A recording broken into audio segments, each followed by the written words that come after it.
Useless old-timers like you are no longer needed. You're fired, said the new branch manager at the bank.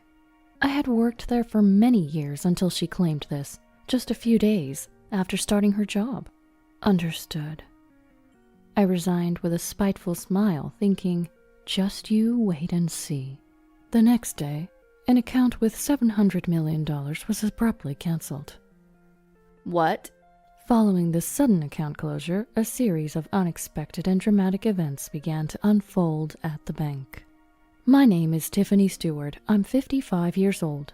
I've been working at the local bank since graduating from community college, initially starting as a clerk. Now I've stepped back to let the younger, charming bank employees handle the front, only stepping in when specifically requested by customers. I'm always ready to assist the young ones, supporting them from just behind them. Watching them grow is like nurturing my own children. It's immensely fulfilling. By the way, I've been married to my husband for 32 years.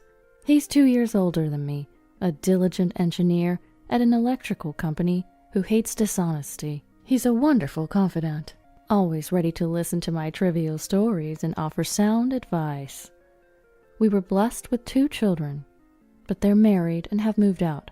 So now I live a peaceful life with my husband. Recently, a new branch manager was appointed to our bank.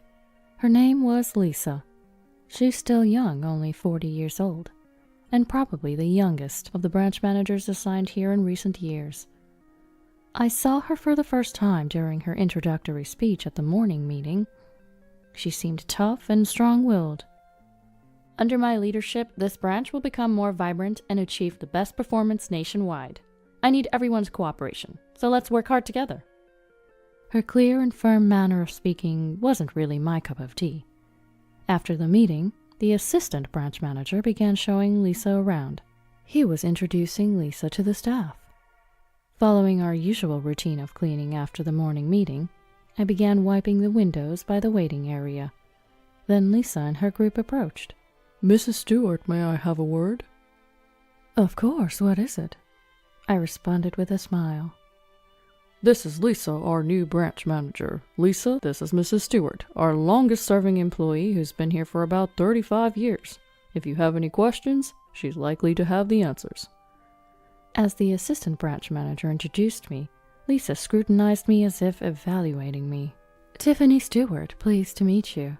I'll do my best, but I'm not as capable as the assistant branch manager makes me out to be." I greeted Lisa, feeling a bit tense in front of her assertive presence. "Nice to meet you. Somehow you suit window cleaning." "Excuse me?" As I stood there stunned, Lisa laughed. "I thought you were a janitor. My mistake. If I have questions, I'll come to you, Mrs. Stewart. See you later." "Sorry about that, Mrs. Stewart." Sure." Then they moved on to the conference room. I had never been mocked so blatantly upon a first meeting. What a rude person. Turning to a young girl tidying up scattered magazines nearby, I couldn't help but ask, "Hey, do I really look like a janitor?" "Not at all, Mrs. Stewart. You definitely have a dependable mom vibe, but you also carry the aura of a veteran banker. That branch manager's got a nasty attitude on her first day." I can't tell if that's a compliment or not. As we chatted, I thought maybe asking the young girl wasn't the best idea. But being called mom-like might not be entirely off the mark. I do tend to fuss over the younger ones. Sometimes I think I might be a bit too nagging. Afterwards, the assistant branch manager continued showing Lisa around. But it was her behavior that dominated the conversations in the break room. I was listening in, and it seemed like nobody had a good impression of her. Given her attitude, that seemed about right. But who knows? Maybe she's as capable as she appears. As she said in the morning meeting, maybe it takes someone as assertive as her to lead and expand this branch. I decided it's not good to jump to conclusions, and resolved to observe her for a while. After work, I went home and told my husband about Lisa. He seemed displeased upon hearing about her. "That sounds like an unpleasant addition. Since you can't just run away from your job, just try not to interact with her as much as possible." He consoled me. I decided to stay away from Lisa as much as possible.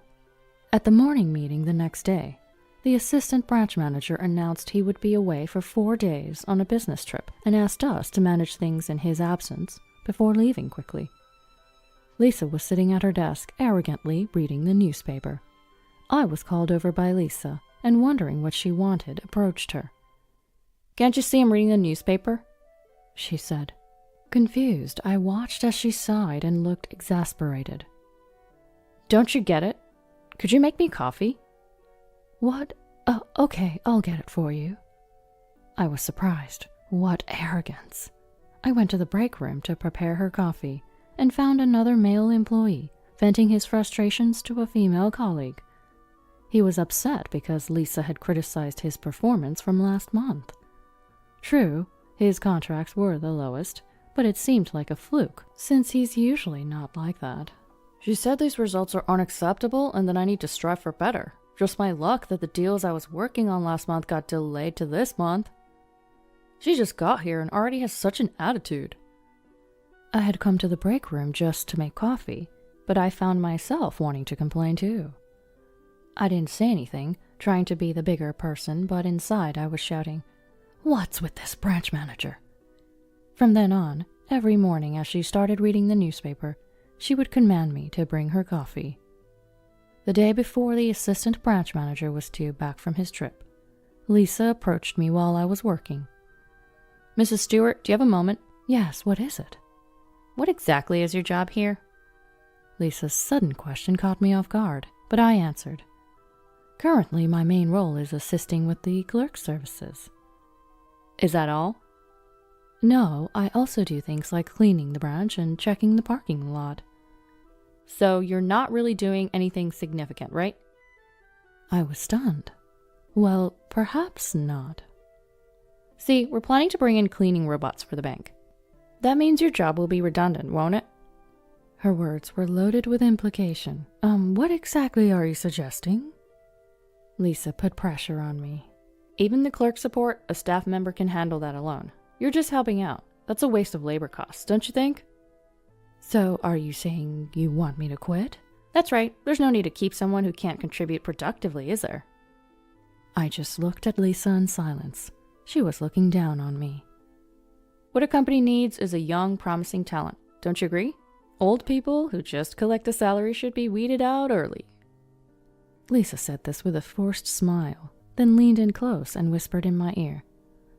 "Useless old-timers like you are no longer needed. You're fired." Having been told this, I saw no reason to continue working here. "Understood. It's too bad, but I'll accept it." It was mutually agreed that Lisa would fire me. "I have a lot of paid leave left. How long should I keep coming in?" "Oh, is that so? Well, you don't need to come in starting tomorrow." "All right. It was short, but thank you for everything." Saying this, I hurried to start my resignation process. Lisa, seemingly pleased with herself, returned to her desk with a satisfied look. I felt frustrated at being manipulated into resigning, but also felt a sense of relief at leaving. If she's written me off as incompetent, she's probably mistaken. Imagining what might happen next, I couldn't help but smile. "Mrs. Stewart, Mr. Young is here for you." A staff member at the reception informed me that one of my clients had arrived. Having worked at the clerk window for over 30 years, I naturally developed close relationships with many clients. Mr. Young has been trusting and using this bank for over 20 years because of me. "Thank you, I'll be right there." Well, I guess this will be my last time to see these clients. It's a pity I can't say goodbye properly due to the lack of a transition period. I feel very sorry for that. I know I must provide my best service to the clients today. With this thought, I headed to where Mr. Young was seated. As my last day at work turned out to be so sudden, I said my farewells to my colleagues in the locker room after finishing my duties. They were shocked at my abrupt resignation and openly expressed their anger towards the branch manager. "How can she not understand how much we rely on you, Mrs. Stewart? Who will we turn to in times of trouble once you're gone?" "That's right, and it's not just us. Many of the longtime clients also depend on you, Mrs. Stewart." They looked like they were about to cry. I'm also worried about the clients.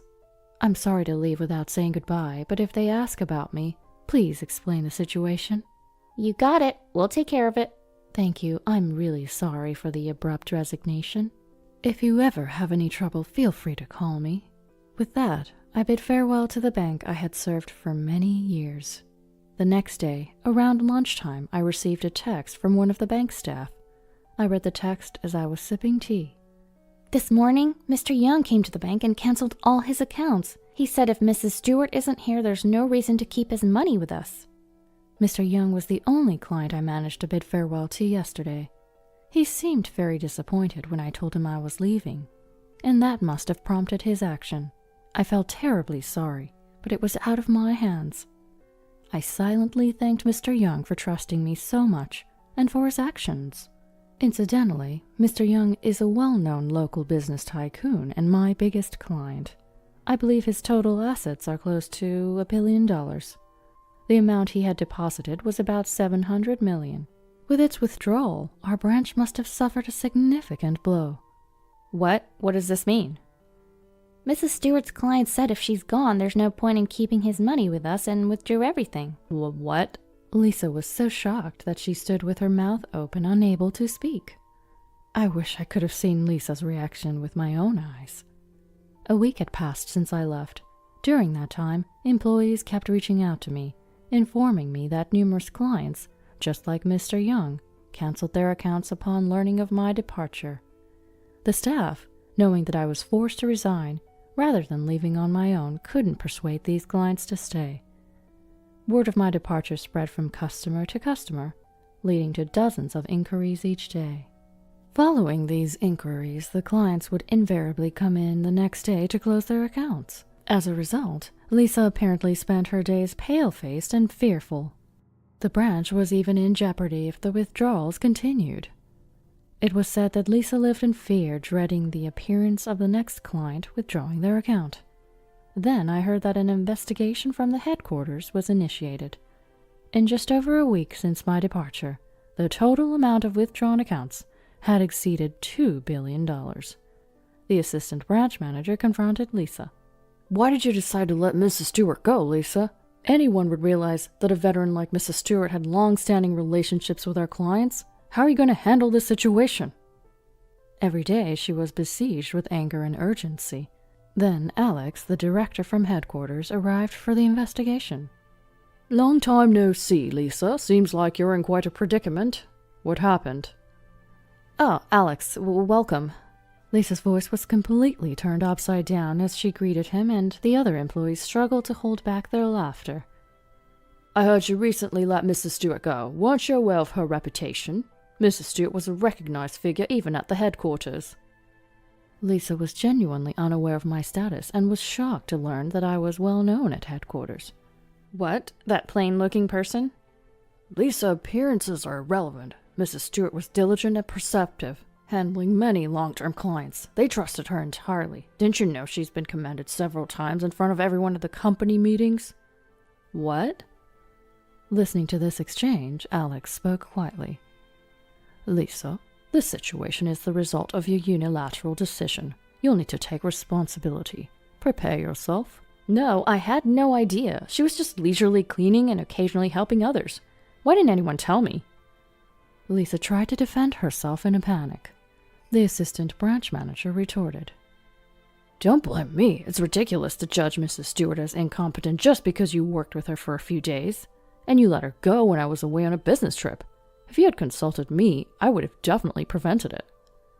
Lisa hung her head, her shoulders trembling. Alex continued to speak to the assistant branch manager.